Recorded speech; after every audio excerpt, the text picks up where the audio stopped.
cringy leadership content like this and this full of cringy bullshit. I'm sick of it. Dia bukanlah individu yang layak menjadi seorang pemimpin. Hi everyone, welcome back to Kok Talks, and this is part 2 of Kok Talks about leadership. If you missed part 1 or would like to get a recap, click on this link up here. This link will bring you back to part 1, where we talked about how I define leadership and the relationship between leadership, influence and power. In this second video, we will be talking about how to get a leadership position, what type of power you can use, and also how to build this power. So this is where we're going to talk about the practical side on how to use power to gain leadership. Why should you listen to me when I talk about leadership? Well, I was born a leader. Ever since I was born, I was given a leadership position, and throughout the years, I've been taking on different type of leadership positions as well as polishing my skills in different areas of leadership. Not only that, I have also studied leadership in universities for at least 5-6 years. Okay, this has given me at least 33 years of experience in leadership. So you know you can trust me when I say I know my shit about leadership.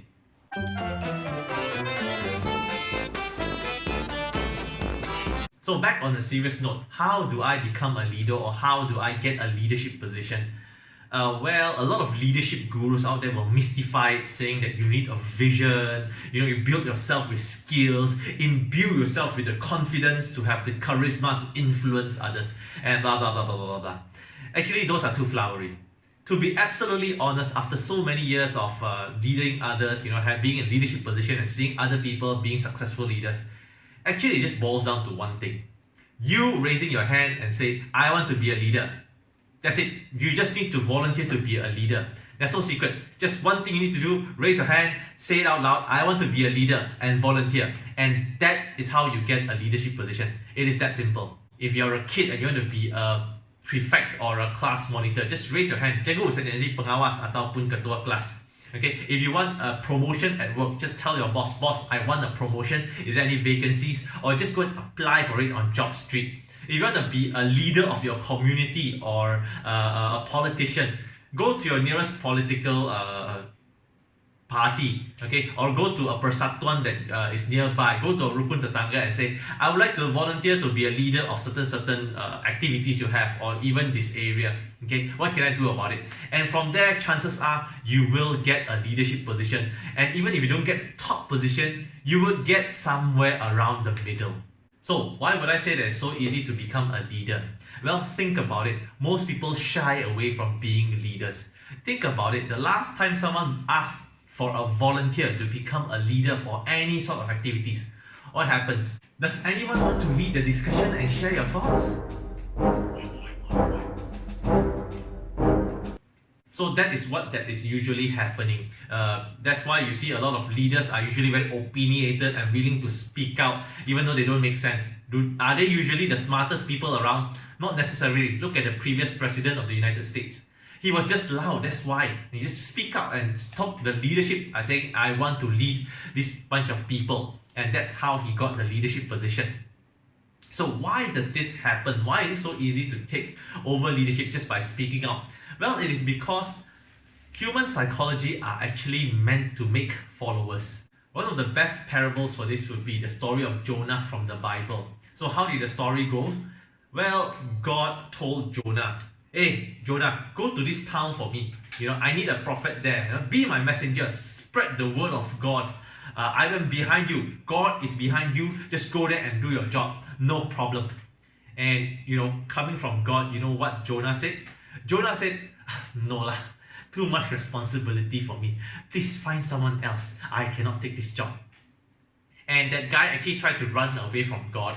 So in order to not take the job, he actually ran further away from the town and boarded a ship trying to run away.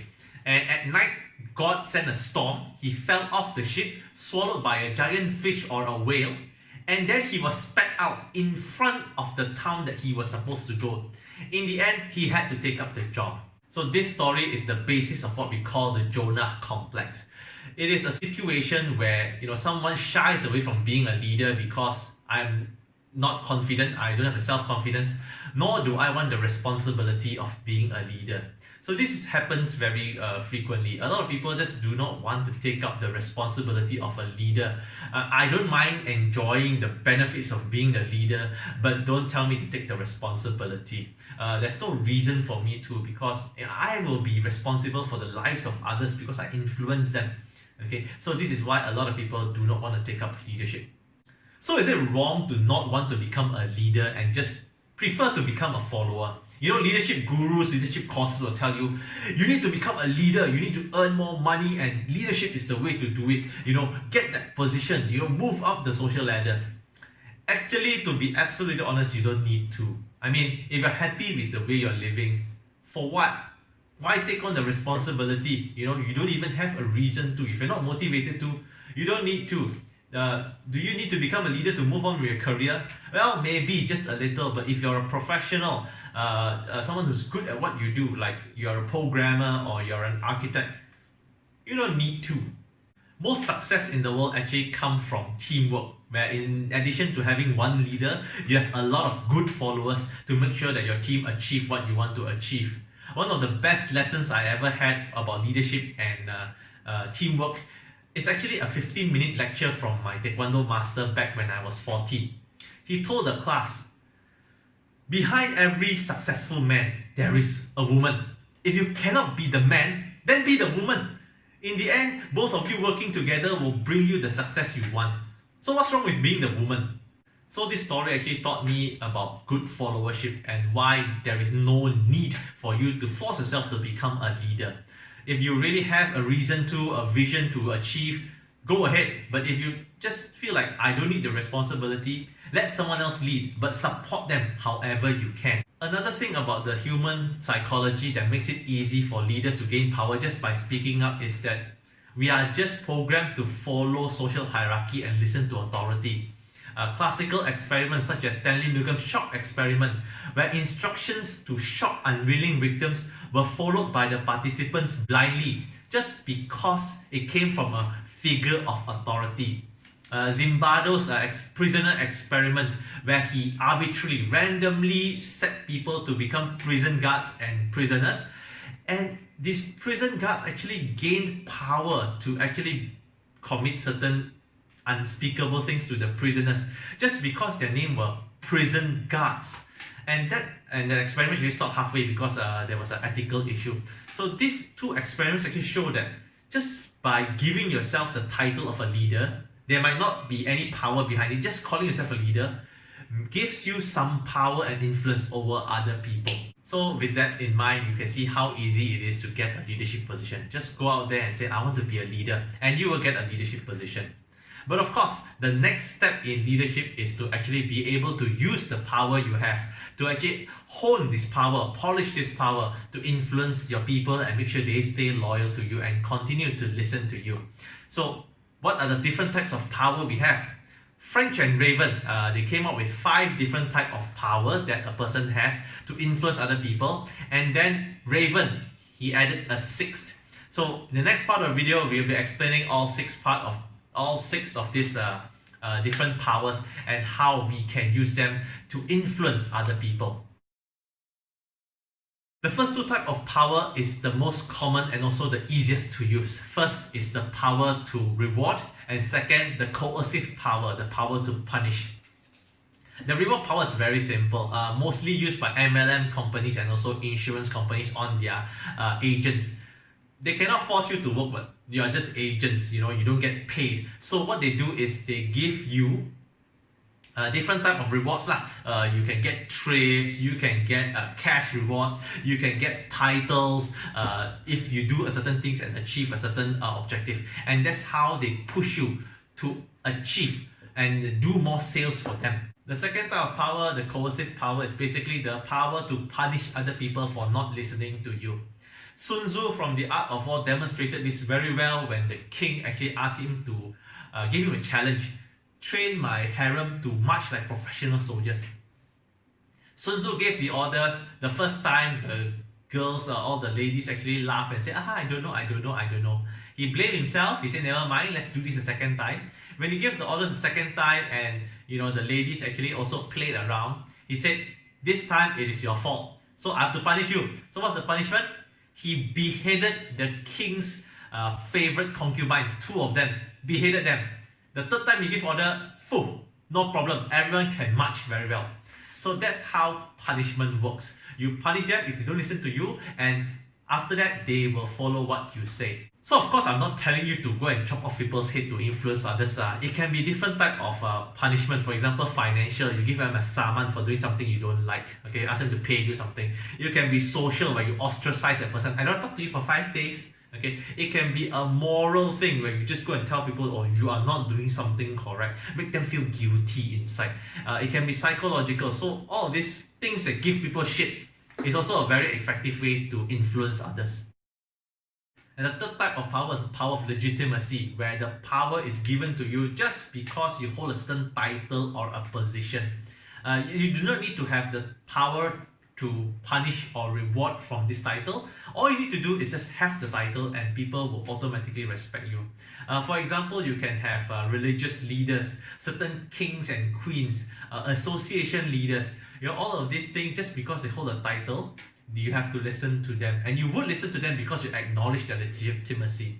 If one day you decided to not acknowledge them, I want to leave the club or whatever, then they lose the power over you because their title no longer affects you. This three type of power, while effective, is also quite temporary in the sense that they need to be there constantly in order to maintain its effect on other people. If it's absent, that's it, it's gone. That's why it's temporary. So for example, in my religion, I am not allowed to eat beef. But when I go out with my friends, who's checking? Okay, my religious guru, the legitimate person, is not there. Nobody's there to scold me if I eat beef. So I must enjoy myself, am I right? Then what are the powers that has more permanent effect on other people? Well, look at the next three powers. First of this more permanent type of powers would be expert power. This power comes from people acknowledging you as an expert in your field, meaning you know what you're talking about. For example, doctors, lawyers, thought leaders, YouTubers who act like they know what they're talking about. Okay, so this type of power has influence over people even when these experts are not there, because what they say are considered more credible and it shapes the way they process information and the opinion of the people who accepts what these experts say. Do you need to be a real expert to have this power over other people? Actually, no. So I have made a video on this, so I will not elaborate it here. You can watch the video about fake experts right here. The next more permanent power is the information power. Information power is also the latest one added by Raven into the mix. So what does information power talk about? It basically means that you influence other people because you have a certain information that other people do not have and has value. For example, we can see a lot of ad agencies, YouTube, Facebook, hold a lot of data about their clients and they can customize advertisements. And this has made those ad companies pay them a lot of money just to buy this set of data. So this data is what they hold to influence other people. Well, on a personal level, you can also have information power. For example, I know your secret. I hold something that you do not want other people to know. Or I have this certain information that can help you make a lot of money. This is what a lot of stock analysts do. So with this type of information, they use this to influence you in making your decisions. And now we talk about the final power, the holy grail of leadership, the one that all the leadership guru claim they have and want to share with you, the one that you wanted to learn when you go for all these leadership courses, the one that all these social media bullshit content are all about. Referent power. Referent power comes from the influence a person has because other people admire him, respect him, revere him as someone that is great, someone who I want to follow. The mere mention of the names of people with referent power will draw admiration. For example, you can have Bill Gates, Jeff Bezos, the Dalai Lama, historical figures such as Jesus, Buddha. You can also have people who brought freedom to a group of people. For example, Martin Luther King, Tunku Abdul Rahman. All of these people are having influence over other people because they're so well respected, and the words they speak are actually considered pearls of wisdom. Their effect on the society can be very long lasting. For example, Buddha was actually a person from 5,000 years ago, and yet his religion is still going strong. On a smaller scale, you can also have people close to you that you really look up to. For example, your mentor, your father figures, your favorite teacher. These people teach you certain lessons that will follow you for the rest of your life and affect the way you see the world and make decisions. Due to the sexiness of referent power, you can see why there's such a large market for all this content on leadership and how to become more respected, what is a good leader, and so on and so forth.